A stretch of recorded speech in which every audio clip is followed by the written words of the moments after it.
Welcome to the Postpartum Performance Podcast. If you're here to be empowered and encouraged, you're in the right place. I believe every woman deserves to learn who's in her corner, which is why this podcast was created, to share encouragement and intentional conversations around women's health, nutrition, and wellness for new mothers. In each episode, we will discuss ways for women to find truth for her health, to feel strong, and to be confident from the inside out.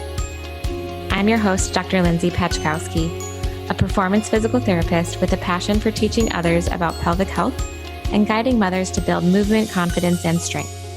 I'm a lover of running and weightlifting and a healthy cooking enthusiast. All right, ladies, grab your coffee and settle in for an episode of the Postpartum Performance Podcast.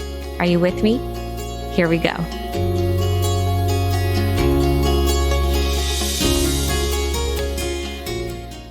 Hey, ladies, welcome back to the Postpartum Performance Podcast. We've got a great episode on cue for you today.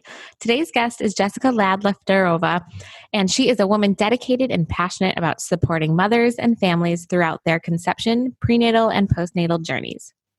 Jessica is a 500-hour yoga instructor specializing in fertility, prenatal, and postnatal, and trauma-informed yoga therapy. To further support families, she is a Lamaze certified childbirth educator, teaching childbirth and parenting classes at Texas Health Presbyterian Hospital. She previously ran the largest prenatal and postnatal yoga and fitness program in Dallas-Fort Worth area with classes in 10 hospitals. She has also started the first fertility yoga class in Dallas that is wonderfully active today. Collectively, she has helped hundreds of women in their journey through fertility, pregnancy, and through their postpartum period, and has been a presenter and contributor to many articles. Jessica's classes are a unique blend of guiding you into physical poses with utilizing mental exercises and allowing you to find your own awareness and strength. She is a huge believer in changing faulty thinking and irrational thoughts that essentially create us pain. She is also pursuing her master's in marriage and family therapy. Jessica is here to help you become the best version of yourself.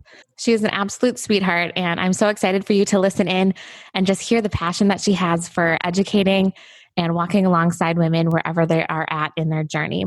So without further ado, let's dive into today's show. All right, Jessica, welcome to the Postpartum Performance Podcast. So happy to have you on. Thank you. I am happy to be here. Yeah, happy to have you. We had connected at a yoga retreat a couple of years back out in Joshua Tree. And just the more that we were talking, we were actually roommates. And the more that we were talking, just seeing the wealth of knowledge that you have in childbirth education, prenatal fitness, and also with now your graduate school in like therapy, counseling, and things like that. I wanted you to be on the show because I think there's so much that goes along with pregnancy, postpartum, with relationships. So before we get going, though, I would love for you to share a little bit more about yourself and kind of what you do and kind of how you got there. Sure. So I am a childbirth educator, Lamaze certified, and I'm also a 500-hour yoga certified instructor, and I specialize in pre and postnatal and also trauma-informed and fertility yoga as well. And so my yoga classes offer a lot of like mind-body support. So we're really incorporating both of that and kind of modulating the nervous system for, allowing women wherever they are in their journey, whether they are trying to conceive or they're pregnant or they have a new baby, just to really work on that stress reduction, but also that healing for the mind and body. And additionally, I'm in, as you mentioned, graduate school in the marriage and family therapy program at Texas Women's University. So my plan is to focus in on parents, families, obviously, mothers, new mothers. Within the hospital currently, I host a weekly mommy mixer. It is free. So if any of your moms listening want to join, it's virtual. So they can be, virtually anywhere. That's awesome. But it's just a nice mom-to-mom support. It's not group therapy, but it may kind of feel like that because the moms are there to really support one another. And they get on every Monday morning and we talk about what is going on this week, what's going on with you, what's going on with baby, what's going on with your relationship. And babies are constantly changing. And so it's really nice to have moms who are going through kind of that similar, like developmental, physical, mental, emotional, cognitive development with other babies at the same time. And so, that's a big passion of mine. And that's what I currently do, teaching childbirth classes as well, teaching women how to cope through childbirth, but, any type of birth that they want. And then I teach a sibling class, so just really helping the siblings adjust to the new baby. Cool. And yeah, and so how I got here was, let's see, I don't have children of my own, but I've been obsessed with babies and children and pregnancy my entire life. And then so after college, I graduated with sociology and I knew I wanted to help, but I didn't know exactly which route God wanted me. And then I had a miscarriage, which was super traumatic for me. And so I took off work. I was managing apartments at that time. And so I just kind of surrendered to God and said, God, how can you use me? And then so at that time I found out what a doula was, and a doula is a trained birth support person. So I also at the same time was doing yoga. This is many years ago. Mm-hmm. And the yoga was really helping me work through that grief and that trauma. And so I felt a calling. I'm going to be a yoga teacher and I want to be a doula. I really want to help women. And so I went down that path and then eventually realized that the doula path wasn't quite right for me, that I really wanted to move to more of the education side and help prepare women without having to be there at the birth. And so that's how I kind of got here. And then the fertility yoga I started because of going through my own fertility challenges and realizing there's just not really anything out there for women. I mean, we have therapy and,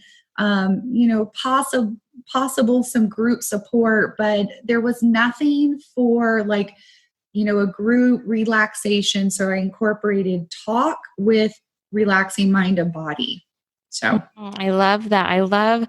Thank you for sharing your story a little bit more. I think that's so powerful too for kind of leaning into what God's been telling you and talking and working through you as well. And I think that's really the first time I've actually really heard about fertility yoga was through you, which I think is, like you said, it's a much needed thing. And I think it's something that through movement, there's so much power in that. I would love for you to kind of focus in on a little bit of the yoga stuff and the mind-body connection. Are there any things kind of across the spectrum, whether it's a mom that's coming in trying to conceive, whether she's pregnant or kind of postpartum or anything in between, any specific mindset things that you like to teach your mothers in your classes? So all of my classes, we use, I start off the class using vocal cord modulation. And so basically there's a nerve that goes up through the vocal cords up to the brain. It's called the 10th cranial nerve. Also maybe you heard of it as the polyvagal nerve or vagal nerve. Mm-hmm. And so when we make these sounds through our vocal cords, this helps to relax the brain and body, and you immediately get a grounding sensation. So I use that in all my classes. I teach in the childbirth class. We use this for women to get through labor. You use this with your newborn baby. You can use this for anything, for deep relaxation. And it's basically just making a om sound and try to extend it with the exhale. So that's one natural way that we have to help, again, relax the brain and body and the nervous system, because a lot of us are kind of in that, flight and fright stage. Upregulated, yes. Yeah. So it's all about emotional regulation. regulating the nervous system. Cool. Gentle movements, like rhythmic movements. I'm all about, really healing the body and the brain, not with like intense workouts either. Mm-hmm. Awesome. Would you mind going through a little bit of that vagus nerve audible or how you would go through that for listeners? That'd be awesome. Yeah. And then next, another thing that I always incorporate in everything I do is diaphragmatic breathing. And yes, as a physical therapist, that is the, quickest and easiest way to really also help relax the body, the brain, and just help get that balance. And so, you want to do some humming? Yeah, let's do a couple. Yeah. Okay. So we'll do 3 rounds. We inhale through the nose, and the exhale will be extending as long as we can using that diaphragm. So the diaphragm right here, kind of lifting, and om. So om as long as we can. And if there's anybody who, is spiritual, they can always add in like a spiritual sound, shalom or amen, whatever they want. But it's just a sound to help relax your brain and body. So we'll begin. We'll take a nice deep inhale through our nose, fill the lungs, and begin.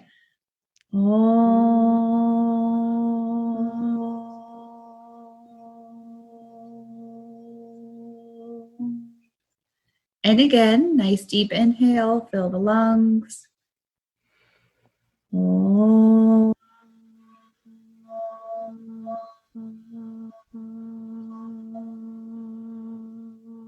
Last one, big inhale.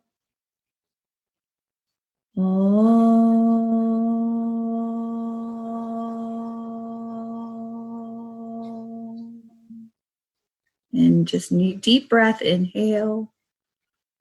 And let it go. Oh, thank you for sharing that. I already feel like, like a little bit more relaxed. Oh, that's fantastic. Can't even imagine going through that to start a class and then to continue on with other stuff. That's got to be so wonderful to be able to move through that and just connect more with the body. That's awesome. Thanks. All right. So prenatal yoga, all of those things. Now with the childbirth education and Lamaze stuff, have you noticed anything over the last year, even just with how things have changed in our culture, I guess, with things going on? Have you noticed anything that you've really had to focus in on more in your education classes, or questions that are coming up that people are more concerned about, or anything like that? Oh, definitely during these times with COVID-19. So in the childbirth education classes, one of the things that I'm really now having to emphasize, which I always have emphasized a good bit on the postpartum portion for moms, but now really, just bringing awareness to couples that it's very important to, before you have the baby, have a plan for postpartum, but also have a plan where you both equally feel comfortable with allowing certain people into the home to help. Because now there's this certain level of discernment that families need to incorporate, because some families are more anxious about COVID-19, others are not. You have a new baby, they're so young. And so families, I really want families to sit down and have a good concrete plan in place. So when the baby's here, you're not having to figure that out. Postpartum is always good, to have a plan. Who is going to take care of meals and cleaning, and who's going to help mom? But now, there's this whole nother level. And what we are seeing, as perinatal educators and just healthcare workers, is that moms are a lot more isolated now. And that's causing a lot more depression and anxiety. We're having a huge increase. And moms are isolated, and moms shouldn't be isolated. It's not natural for human mothers to be alone, in that first month and couple months. And some moms are isolated for the whole year. We're going on almost a year. Yeah. So that I would say is one of the biggest changes that we are seeing. We're also seeing a shift, obviously, from the type of setting for childbirth. There's a lot of moms who are now opting for home birth or for birth center births because of the hospital, strict protocol and some of the restrictions. I don't know how your hospitals are in California, but here in Texas, in the Dallas area, our hospitals are only allowing one support person plus an additional doula. The doula has to be certified. But there's a lot of women who in childbirth want to have their mom or their sister or their best friend, whoever. And so they're having to also alter that a little bit. So there's definitely some changes. I'm seeing a lot, in addition to more stress and anxiety and depression, I'm seeing more physical pain. I'm seeing that in my yoga students, the prenatal, a lot of pubic bone pain that I've never had. I've been teaching prenatal for over 5 years, and I've never had so many moms have pubic bone pain. It's really interesting. It is really interesting. Yeah. With that, when you were talking about having the new parents having a plan for kind of that postpartum, more on the logistics side of things of whatever their comfort level is, are there any other topics that you educate new parents on when it comes to like their relationship or kind of going into navigating parenthood or any of those things? Because having a baby is a very life-changing, life-altering experience. And for couples, how to navigate that, but then also maintaining their relationship and anything like that. Any advice for those new parents or soon-to-be parents or just people that have friends that are becoming parents, anything like that you would recommend? Yes. So that every childbirth class that I teach, I always emphasize that having a baby is the largest life transition. Like you nailed it. It is going to change you as an individual. It's going to change your entire relationship. And it's going to also change the dynamic in the home. So all the roles start to shift, and it happens very quickly. And a lot of couples and new parents are not prepared. So I always first like to emphasize that, and to emphasize also to stay connected. Number one, I encourage my families that if there is any kind of relationship issues, if there's any kind of stressors in the home or outside the home, whether that be financial or family, situational, whatever, to get that worked out before the baby comes, to work with a therapist, and to just try to come together, because having a baby, you're going to really be a new team, you're a family. And so things are going to look different in the relationship. Duties are different. A lot of the delegation of baby kind of falls on the mom. And so moms tend to have a lot of pressure to do everything for the baby. And partners oftentimes don't know exactly their role. They don't exactly know when or where to help mom. So I think it's really important for the mother to be vocal, to speak up. That's what I see a lot of in my mommy mixer group is the moms they're silent. They're trying just to do everything themselves.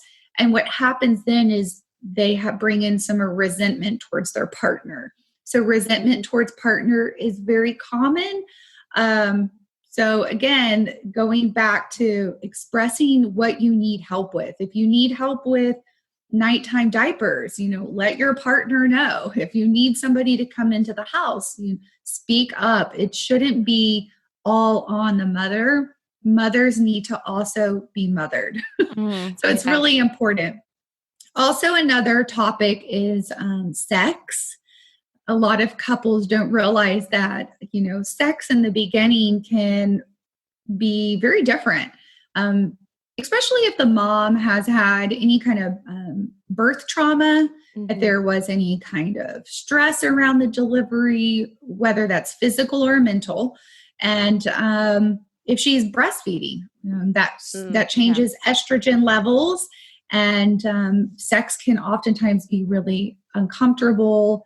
And the line of work you do, that there can also be a lot of pelvic floor damage or just, changes down there that women are not so open yet to having sex. So it's really good for couples to understand that and to know where to go. Resources like physical therapists, it's so important. So many women don't realize that they have people like you who are trained in pelvic floor, and there's wonderful therapists who specialize in families as well that can really help guide a new couple. So there's a lot of challenges. So I would say definitely delegating duties is the biggest one, and that moms, it's moms oftentimes will have some resentment towards the partner. And again, just really communicating needs and working on that resentment so it doesn't continue. That's so good.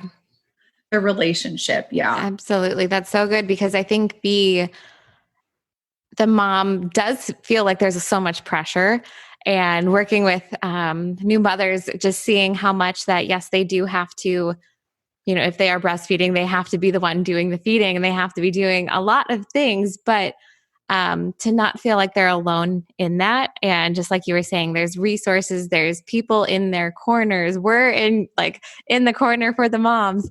And just to speak that out and have that communication. And even, I think, like you were saying with the childbirth classes prior to actually the baby coming, of having those conversations before the baby's there and having some of those plans. And there might be times where you have to kind of pull an audible and things need to change and things can't just go as planned, but definitely to have that communication, because, I can't even imagine though, for feeling the overwhelm and then kind of feeding into some of the anxiety and depression postpartum and things like that, that if you don't feel like you have the support from your spouse or from whoever you need the support from, our minds can definitely take control of that. And if we let it and we don't want to. So having that ability to ask for help, I love that. That's huge. It is. It's huge. And another huge focus that I emphasize in class, especially to partners, is we talk about postpartum depression, anxiety. There's a very small percentage of moms who will go through postpartum psychosis. It's a small, but then there's also postpartum PTSD as well. And so we go through what to look for. And I kind of give partners a plan. I'm like, listen, it is your job to make sure mom is, being well cared for. And I want you to pay attention if there's any shifts in her demeanor, her personality, her mood, her sleep. You have to try to get her help. You need to be making the phone call, because most likely moms won't. Because moms don't really know what's normal and what's not, and so they keep trying to fight through it. And I kind of give them a plan, like in the mornings, open the blinds, if she drinks coffee, make her coffee, have a routine, get her out in the morning for a walk with the baby, just try to get her up and moving and set a routine with her. That can be really helpful. Absolutely. Yeah.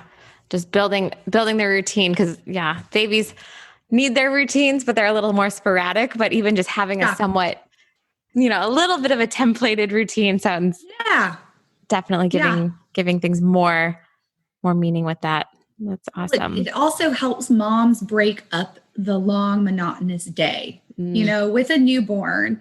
When the babies get older, you're starting to be able to do more things with them. But like with a newborn, the days, the hours, they just kind of run into one another. And so having a set thing, like every morning, maybe you watch, the morning show, whether your baby's asleep or awake, whatever, just having something for yourself and to set that routine.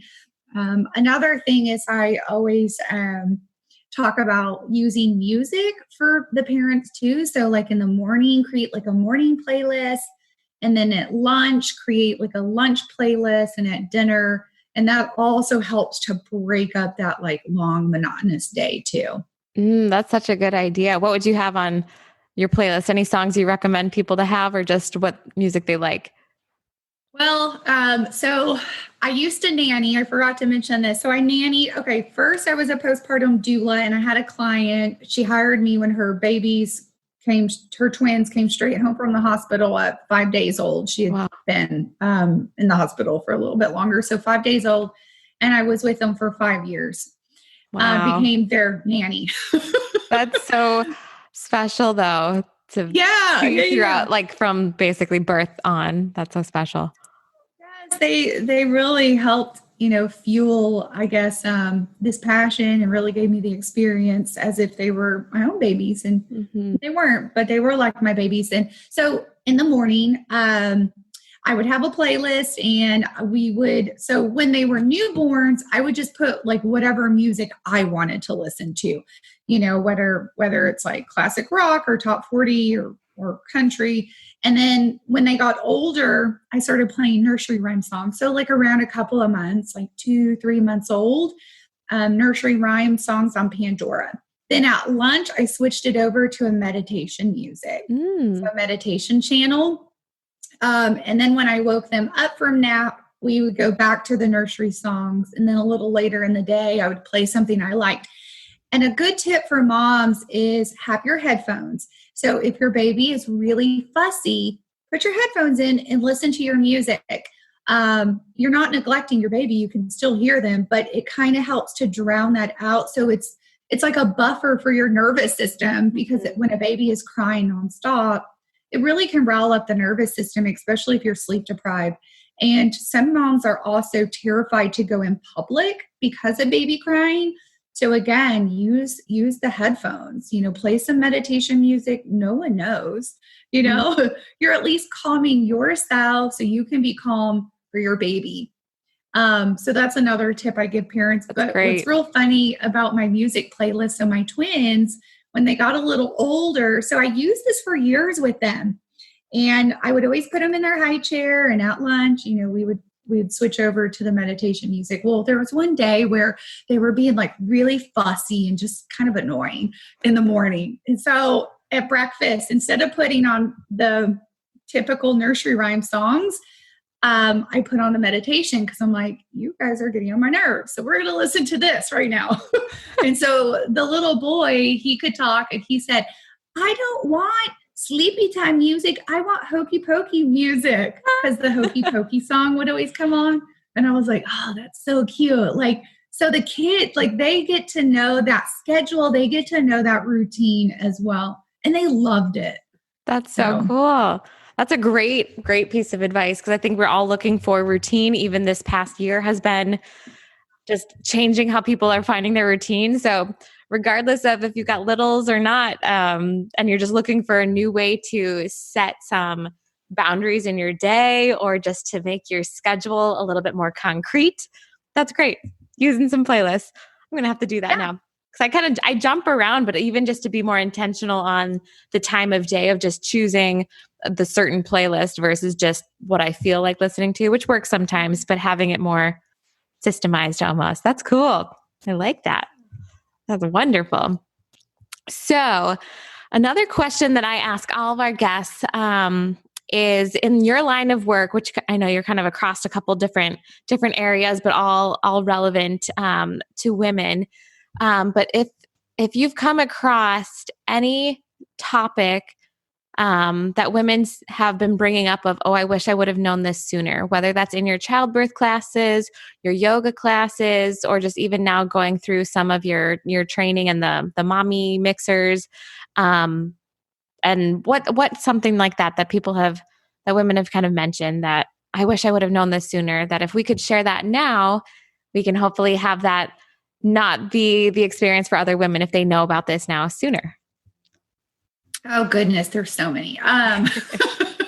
So I feel like the most common that I hear moms mentioning is number one, your body is not going to feel the same. Your mind and body, your emotions are not going to feel the same for at least 1 to 2 years, but you're a completely new person. Like you're a mom, like you are rebirthed into this new being.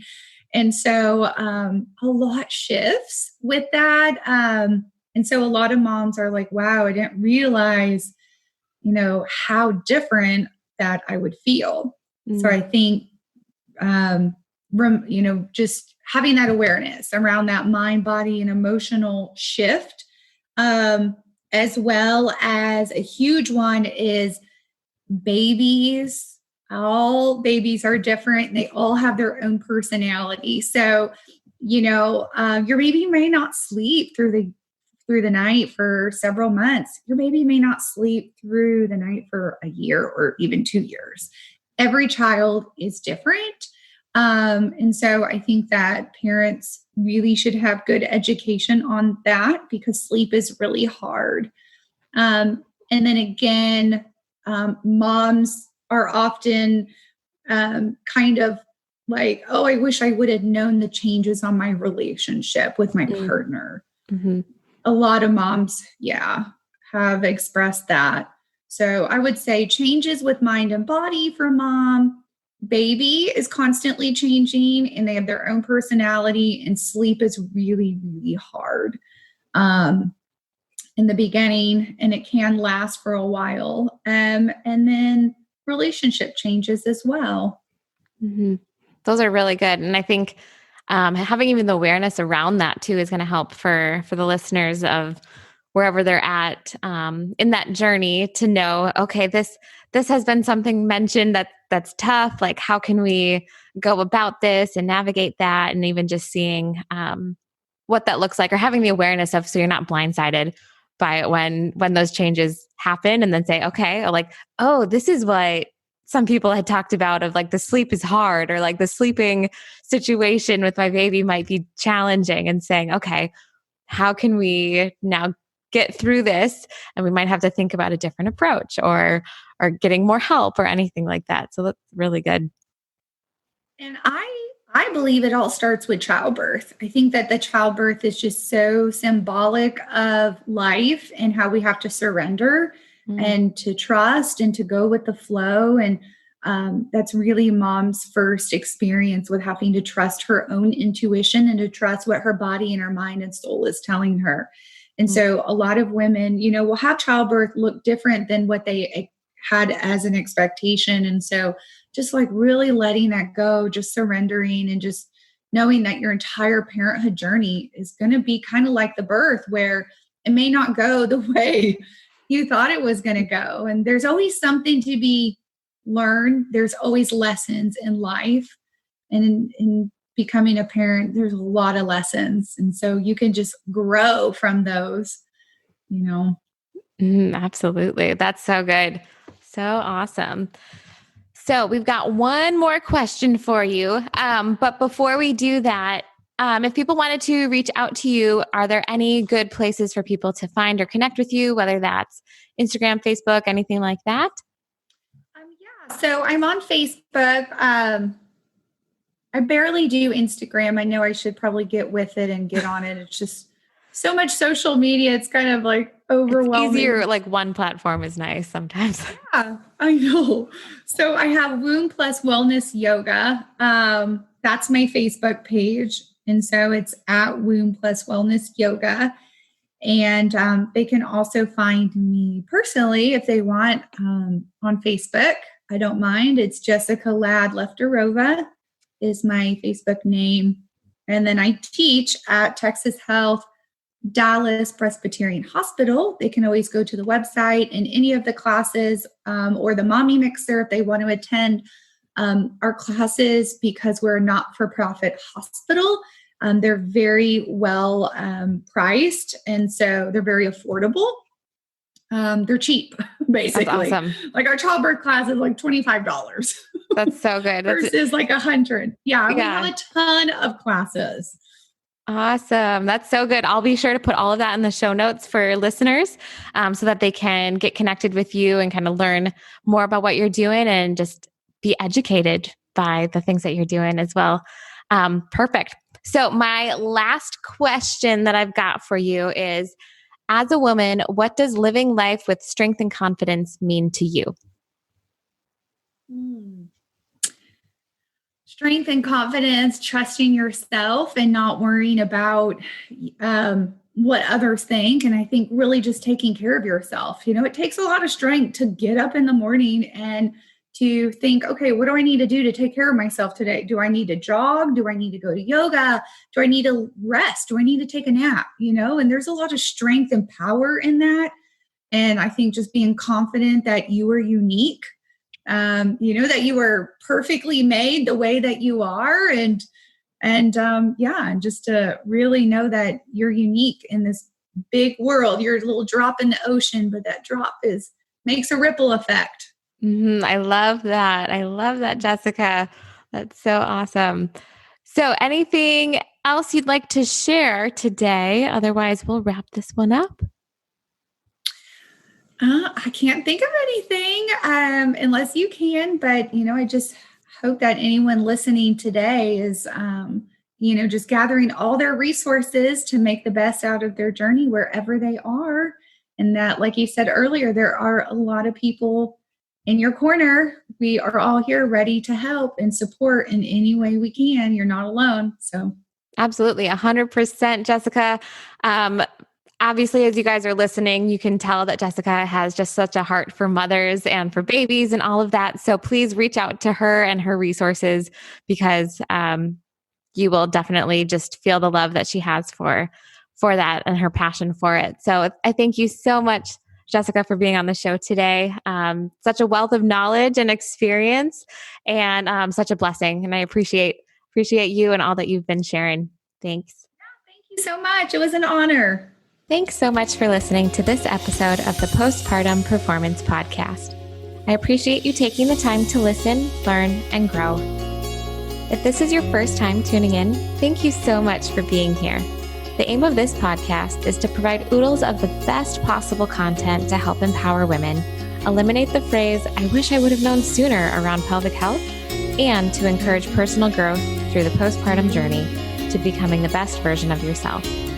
If you enjoyed the show and found the content helpful, please remember to subscribe to the podcast and leave a 5-star review. These subscriptions and reviews help other mothers discover the podcast. If you're a regular listener, thank you.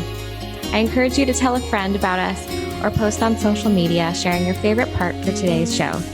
If you're looking for more content like this, please follow me on Instagram at Postpartum Performance. Remember, mothers, if you're seeking to live life strong, I'm here with you in your corner. Continue to be brave, stay strong, and live confidently.